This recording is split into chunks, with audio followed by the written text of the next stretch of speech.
Oh my god. Oh my god. No! Holy cow.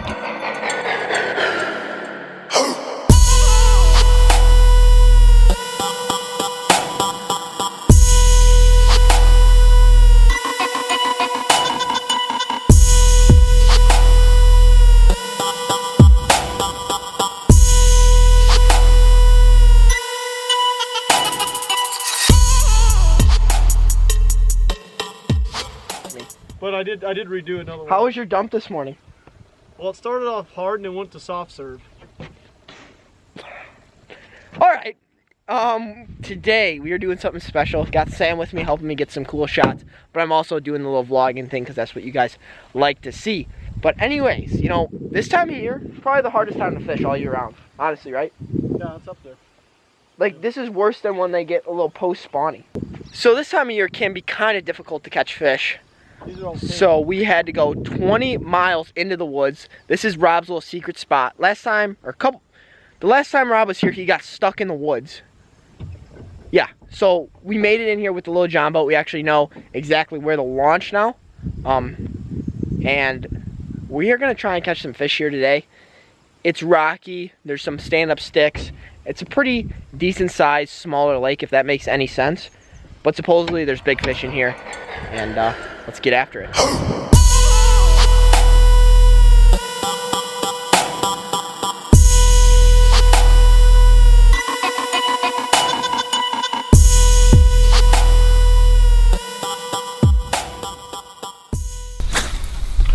I think this is probably going to be a darker presentation. Is probably going to be the ticket for this water.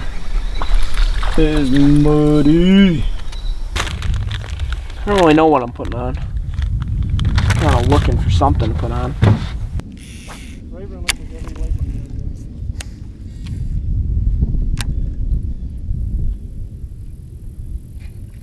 Oh, I saw that. Oh my god. Oh my gosh. Here, I got you. I got you. Oh my gosh, dude, that was so sick. Look at the size of that thing. Fat fall bass. Holy cow. Took my trailer off. That was a crazy castaway in the back. We might have just figured something out. Rob just caught a decent sized fish too. Look at how chunky that fish is. These smaller lakes cool down a little bit faster, and we might think that the shad spawn is going on and these fish are chasing shad back in this creek. There's my trailer right there. Crazy. Holy cow, dude, that's a chunk. See ya, mama. So we tried a bunch of different baits this morning. I caught a small one on this bait as well, but what I'm doing is I'm taking just a flipping jig, or this is kind of like a swim jig head, and I'm throwing, oh, there we are. And I'm throwing just a beaver style bait on there. This is a big bait that slows that jig down, so it just kind of floats down to the bottom in their faces, and you can't resist it. A little eye candy for them.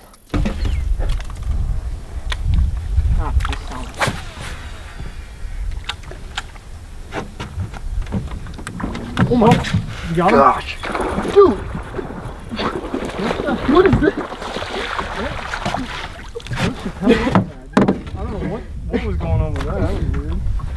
I literally took a cast to get the backlash out of my reel, and then he came up and he was like, "What did that sound like?" I don't know. He was like playing the tuba on top of the water. You could tell that these fish are actively feeding. I was swimming that jig. This one crushed it. Let's get on the big one.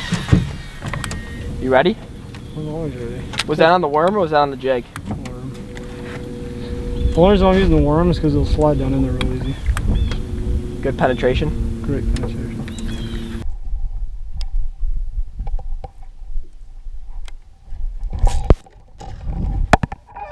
Oh, go. That was sick. Holy cow, was that sick. Okay, there we go, guys. Look at that little white bass. See, as you can tell, that fish is moving up. There's definitely a lot of bait fish back here. And when these fish are white like that, That means they're coming from deeper water and looking for some spawn. They're looking for, man, I was trying to sound smart. They're coming back here though to chase the shad, not the spawn. But this fish cranked that little jig, and I changed up. I actually put a little smaller craw on there, so I don't think the craw on the back matters. I just think the black and blue is what these fish really want right now. I'm gonna let this one go so we can go spawn now. See a Bertha. Go spawn. All right, been kind of a decent morning. Now we're gonna go switch up, head over that way. Got a couple, lost a couple, caught a couple bushes.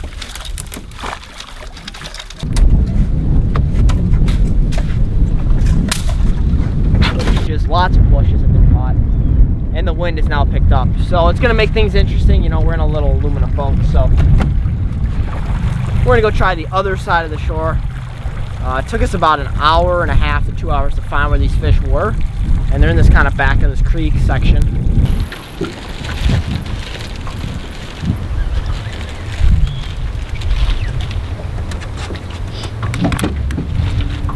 Oh my god, dude. Giant just boiled off that brush right there.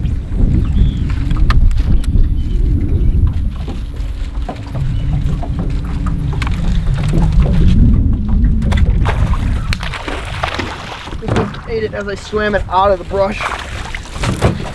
Oh yeah, there we go. Straight braid, don't have to worry about anything. Look at that, perfect hook set. Oh, I want a revenge on that one I missed though. This guy was not coming off.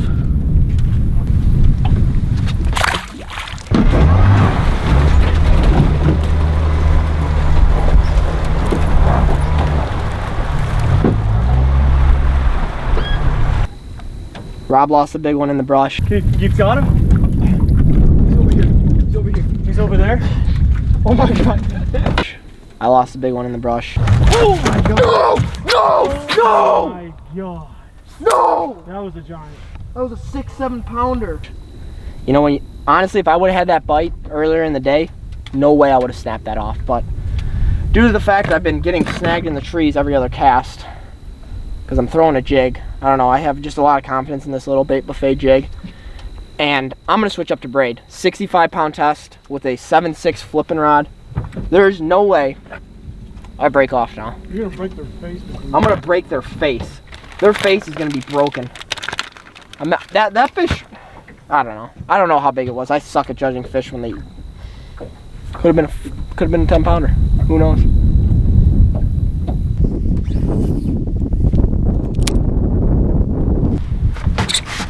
Biggin? Oh, that's a biggin. Biggin? Oh yeah, he's running. Giant. Big fish. Crank him! Crank him! Crank him! Holy cow, that thing stopped my freaking line so hard. Oh yeah. That is why you use braid right there. That fish shot out. Dude, I'm like out of breath.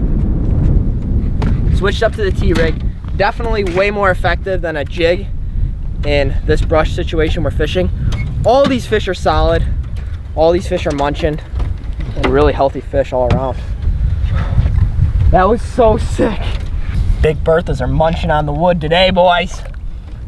Thank you, buddy.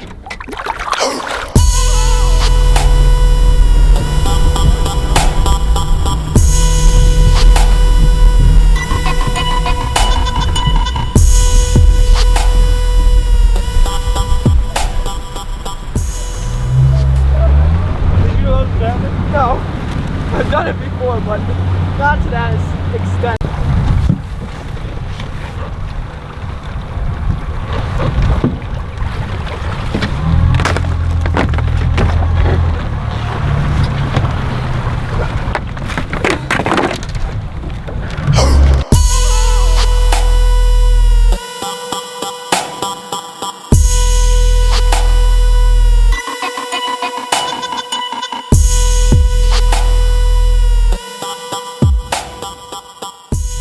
Well guys, just got back to the house. Rob just left. We got him all dialed in with his bow, so he's ready all the way from 10 yards all the way up to 35 yards for deer hunting this year. But what a fun day today. You know, it was good finally leaning back on some fish. flipping that brush. You know, those fish just moved up in there, and it was a crazy day. 100 feet stretch of bushes was the only place we could catch fish. Nowhere else in the lake could we even get a bite. So that just shows you gotta kind of grind it out until you find them. But hopefully you guys enjoyed today's video, and we'll be back tomorrow with something a little bit different. So thank you guys again, and we'll catch you guys in another episode of AP Bassing.